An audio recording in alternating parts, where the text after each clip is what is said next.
आज हम simple present tense के बारे में पूरी जानकारी लेंगे, जिसमें आपको positive sentence, negative sentence, interrogative sentence, WH question. चलिए शुरू करते हैं।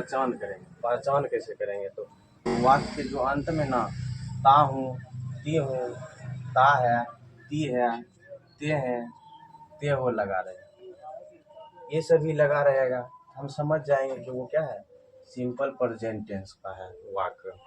तो चलिए इसका पॉजिटिव सेंटेंस का जो स्ट्रक्चर होता है, तो बनाने से पहले हम स्ट्रक्चर जान लेंगे, उससे बनाने में बहुत आसानी हो जाता है। तो पहला है सब्जेक्ट, उसके बाद है V1 या V5, उसके बाद है ऑब्जेक्ट, उसके बाद है अदर वर्ड। तो हम जानते हैं पहले V1 और V5 किसके साथ लगेगा, क्या होता है। तो V1 जो होता है वो वर्ब फॉर्म का मूल रूप होता है, उसको हम बेस फॉर्म ऑफ वर्ब कहते हैं। और उसके बाद V5 है में S या ES लगा के V5 बनाते हैं। V1 का प्रयोग किस तरह से होता है?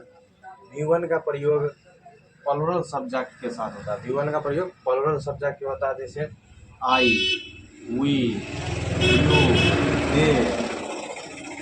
उसके बाद प्लुरल नाउन जैसे पेन, बुक्स, यानी एक से अधिक हो जाए। उसके बाद जब दो नाम एंड से जुड़े रहेगा तब हम V1 का प्रयोग करेंगे, जैसे राम एंड श्याम। उसके बाद है यूज ऑफ V5 का प्रयोग हम किस प्रकार से करेंगे? तो V5 का प्रयोग हम सिंगुलर सब्जेक्ट के साथ करेंगे। सिंगुलर सब्जेक्ट के साथ जैसे ही हो गया, सी, इट, नेम, ये सभी सिंगुलर सब्जेक्ट है। उसके बाद सिंगुलर नाउन के साथ भी हम V5 का प्रयोग करेंगे, जैसे पेन, बुक, चेयर, जिसमें एक होगा उसके साथ करेंगे। V1 जो होता है वो क्या होता है, वो प्लुरल होता है और V5 सिंगुलर होता है। और हम जानते हैं सिंगुलर सब्जेक्ट के साथ सिंगुलर वर्ब का प्रयोग होता है और प्लुरल सब्जेक्ट के साथ प्लुरल वर्ब का प्रयोग करते हैं।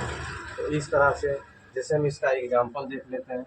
एग्जांपल, मैं रोटी खाता हूँ। जिसमें देखिए पहले हम पहचानेंगे किस टेंस का है। देखिए ता हूँ है तो समझ जाएंगे क्या है, ये सिंपल प्रेजेंट टेंस का है। तो इसका पर होगा आई ईट ब्रेड। आई के साथ V1 का प्रयोग करते हैं। उसके बाद ऑब्जेक्ट है रोटी, मैं क्या खा रहा हूँ, तो रोटी खा रहा हूँ।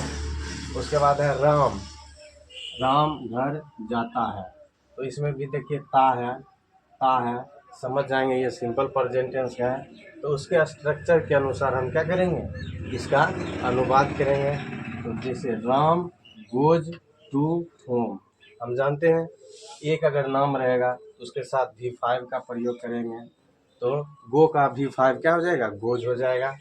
इसमें S या ES लगा के V5 बनाते हैं। तो चलिए अगर हम नेगेटिव सेंटेंस की ओर चलते हैं। चलिए अब हम सिंपल प्रेजेंट टेंस का negative sentence, positive sentence, interrogative negative sentence, WH question, WH negative sentence के बारे में आज पूरा देख लेते हैं। सिंपल प्रेजेंट टेंस का positive sentence subject plus V1 या V5, ऑब्जेक्ट प्लस अदर 1 या V5 किसके साथ लगता है, ये बाद है नेगेटिव सेंटेंस का स्ट्रक्चर होता है ऑब्जेक्ट प्लस डू या डज, के बाद negative no V1 plus object. Negative आने के बाद V5 नहीं लगता, सिर्फ V1 लगता। अब देखिए डू और डज का प्रयोग किस तरह से करें। डू और डज का प्रयोग, देखिए डज का प्रयोग पहले देख लेते हैं। डज का प्रयोग एक नाम रहेगा या एक सिंगुलर नाम रहेगा, तब क्या करेंगे, डज का प्रयोग करेंगे। देखिए डू का प्रयोग आई के साथ होगा, उसके बाद यू के साथ होगा, वी के साथ होगा, ए के साथ होगा, नेम और एंड नेम, यानी दो जब नाम एंड से जुड़ा रहेगा तब डू का प्रयोग करेंगे। अगर प्लुरल नाउन रहेगा तो डू का प्रयोग करेंगे। ठीक है, नेक्स्ट देखते हैं इंट्रोगेटिव देखते हैं। इंट्रोगेटिव में हम देखेंगे, इंट्रोगेटिव में लोग क्या से शुरू होता है उसी को इंट्रोगेटिव सेंटेंस कहते हैं। जैसे डू या डज, क्या हो जाएगा स्ट्रक्चर, डू या does plus subject plus V1 plus object plus other word plus question mark. अगर क्वेश्चन मार्क नहीं देंगे तो गलत हो जाएगा। उसके बाद देखिए इंट्रोगेटिव इंट्रोगेटिव नेगेटिव, इसमें नहीं लगा रहेगा डू या does plus subject plus note plus V1 plus object plus other word plus next है WH क्वेश्चन। WH वर्ड रहेगा, डू या डज रहेगा, उसके बाद सब्जेक्ट प्लस V1 जोड़ देंगे प्लस ऑब्जेक्ट दे देंगे, उसके बाद अदर वर्ड, उसके बाद क्वेश्चन मार्क।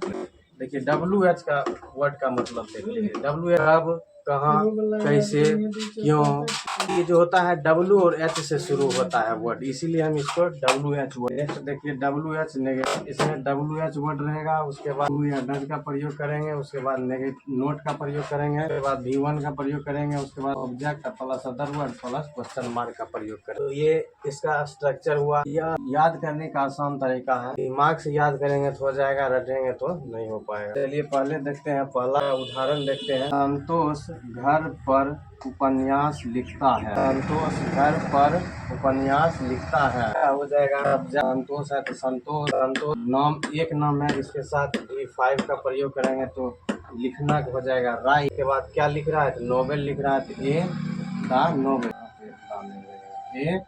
ए नोवेल। कहाँ पर लिख रहा है? तो एट द होम, घर पर लिख रहा है। उसके बाद संतोष घर पर उपन्यास नहीं लिखता है, ये नेगेटिव सेंटेंस है। संतोष डज, अब देखिए एक नाम है, बताए थे डज का प्रयोग, नाम रहेगा एक, तब डज का प्रयोग करेंगे, तो संतोष डज नोट राइट, V1 आ जाएगा। नेगेटिव जो ही जुड़ जाएगा तो V1 आ जाएगा। उसके बाद ए novel at the home, novel यानी उपन्यास लिख रहा है कहाँ पर? घर पर। उसके बाद है इंट्रोगेटिव सेंटेंस, क्या संतोष घर पर उपन्यास लिखता है? क्या हो जाएगा? Does Santosh write a novel at the home, does Santosh write at the home. Next है interrogative negative sentence. Interrogative negative sentence में क्या संतोष घर पर उपन्यास नहीं लिखता है? क्या हो जाएगा?